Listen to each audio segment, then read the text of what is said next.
breaking ground on an empty island of victimless crime. The dream of the mythology of colonizing countries like the US and Spain and France. It's not the first time a colonizer culture has attempted to assuage its guilty pleasure in the act of colonization. If you go to Lisbon right now, you can see a famous statue at the waterfront, a giant marble prow rising out of the stones, bearing on its sides missionaries, great explorers, luminaries of the past. One of them bearing a scroll that reads approximately, "Bringing civilization to the heathens."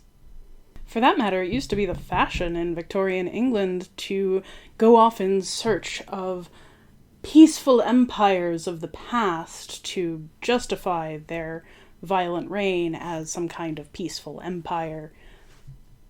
Sir Arthur Evans, the archaeologist who dug and displayed the Palace of Minos on Crete, supposedly the site of the ancient labyrinth, actually planted trees over the ruins he found outside the walls to justify his take on that culture as a peaceful empire. The colonization of empty space has been a trope in games of all stripes. When it comes to video games, nothing quite hits the nail on the head like my personal favorite, Sid Meier's Civilization. In that game, you play as one of a number of civilizations from across space and time, all expanding out into empty territory, and you're all roughly on equal footing, except for the barbarians, who are spawned in cities that are named after other historical civilizations. Though apparently it can happen just the same in Minecraft. But what about when it happens in board games?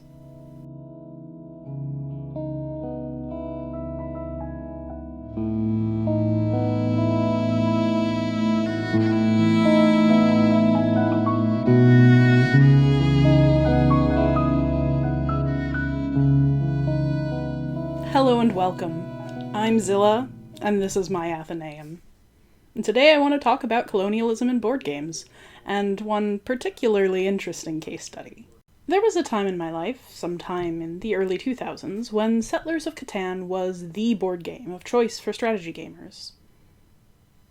In Catan, you each play a group of settlers, unmarked except for color of pieces, and you arrive upon an uninhabited yet fertile island and compete with each other over its many resources, building up your settlements out of wood and sheep. Then Puerto Rico hit shelves, and there was now a strategy game where, instead of chance-based rolls, you had your own little farm that you could build up. And instead of direct competition, where you were fighting and robbing each other, you mostly were just focused on building up your own little town. The whole economy was driven by settlers who would come in on a colony ship. Little dark brown settlers coming in on a colony ship to do your labor for you in an uninhabited Puerto Rico. You might not notice these kinds of assumptions here if you don't have a reason to. When you play Settlers, you don't really think about why this island is uninhabited, even though it's got all of these resources, until the advent of your very European-seeming settlers. When you first play Puerto Rico, you're busy trying to understand how all the buildings interact and figuring out how to make crops and send them overseas. You're not really thinking about what those little tokens might actually represent. But taking a step back, it's obvious and a little terrifying how colonialist these games really are, and just how deeply rooted and unnoticed that bias can be in an audience who are raised in colonizer cultures and largely white. These two certainly aren't the only colonialist board games, just most likely the best known. And I'm also certainly not the first to ever observe this. I've been thinking of it as sort of the low-hanging fruit of this argument. But what's interesting is where it leads. As more and more designers become aware of the problematic nature of this trope, there have started to be new games on the market, with varying levels of both value as games and sensitivity in addressing the topic. But there has been one standout, both as a very popular game and in a pretty nuanced take on the subject, and that game is Spirit Island. At first glance, Spirit Island seems to have the same starting premise as Settlers of Catan. A group of white settlers, in this case literally white, move onto an island that's rich in resources and expand until there is no more space to fill. Unlike in Settlers, however, this island is already populated by the native Dahan, and the Dahan are protected by their spirits. You play the spirits, and your goal is to terrify the white settlers into leaving and never returning. The Dahan are very carefully not any one real existing culture. No native islanders or their gods are reimagined here. The game designer, R. Eric Royce, was very cautious in creating their culture and lore, as you can see if you read his write-up in the rulebook or his further notes online. Though the spirits and their relationship to the Dahan are described in some detail, it really doesn't matter much to the gameplay mechanics. For that matter, the white settlers aren't really given any detail at all in the base game. There are no settler-like cultural festivals or Puerto Rico-ish supply chains connecting them to their home. What they do elsewhere in the world doesn't matter to the game. What they do on the island, however, is of utmost importance. They attack the natives, and they ravage the land. If there are enough invaders at a certain point in your turn, they spread blight, which is difficult to cleanse from the earth. It's of note that the Dahan, no matter how many there are in a territory, never spoil the land, and they don't attack unless they're attacked first. Perhaps in keeping with this peaceable but defensive position, this is a cooperative game. Each player takes on the role of one spirit, and you work together to repel the invaders. This seems like a pretty good take at flipping the narrative from those earlier colonialist games. Not only is your perspective switched, but you have to cooperate not only with each other, but with the land, and you can't just pay attention to the overt, intentional consequences of the settlers.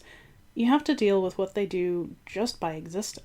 As global climate change looms over all of us, most persistently and vociferously opposed by various native groups, the fact that the Dahan do not spoil the land seems like a pointed critique. Those same arrogant missionary attitudes, rampant overuse of resources, and disregard for the health of the natural world underpin both the white settlers of the game and the ones from the real world. On the topic of violence, it actually surprised me to read that some places, like the popular review site Shut Up and Sit Down, thought of this game as full of wanton killing. No, I'm not going to tell you that this game isn't violent. It absolutely is. There are action cards that let you drag your foes into a murderous rainforest, or strike towns with lightning, or wipe entire cities off the map with a flood.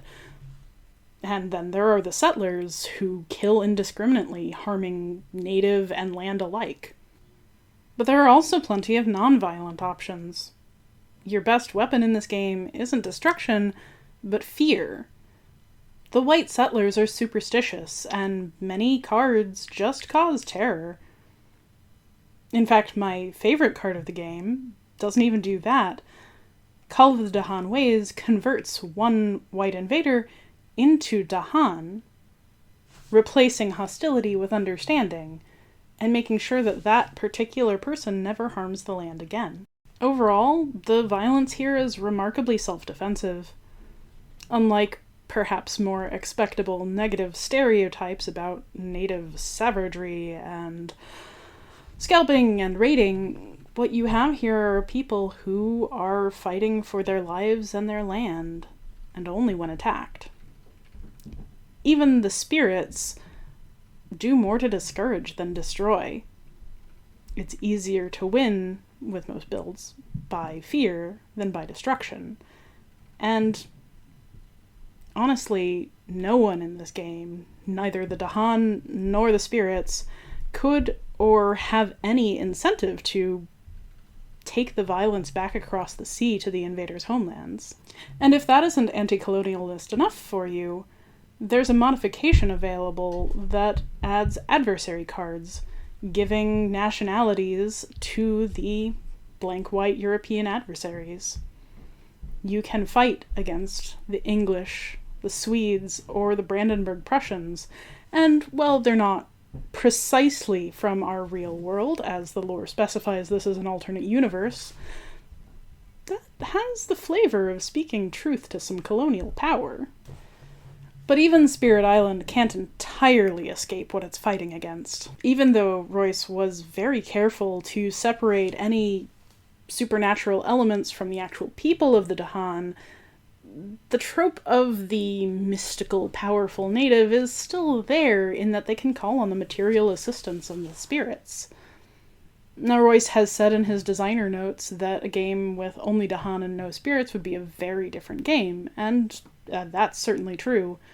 But there is definitely something to be said for a game where either there are no supernatural elements, or both sides have them. There's also just the physicality of the game pieces. While it's certainly nice that the Dahan are a lovely natural wood and the invaders are this blinding white plastic, the fact that the Dahan are smooth, mushroom-shaped little huts and the invaders get 3 different detailed pieces is a little dehumanizing.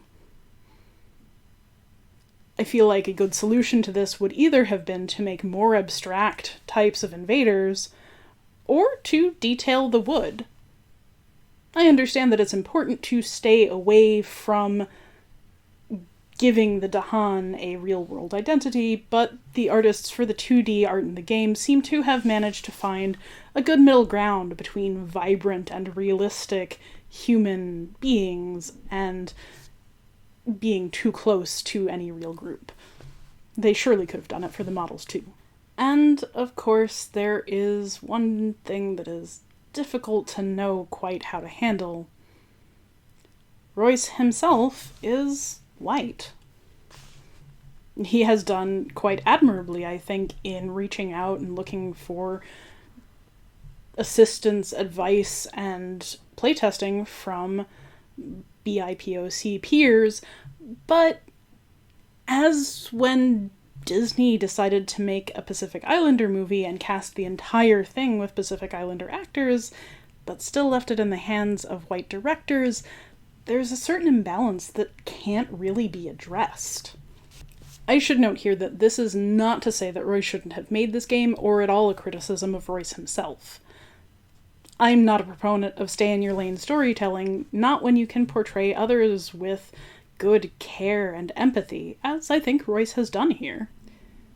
What I am saying is that we need more of these board games that deconstruct the colonialist narrative, particularly from indigenous designers. I'm hopeful that Spirit Island and its forthcoming expansion on the Dahan will help break the trail for just that kind of game. I'm excited to see what comes next. Keep learning, friends.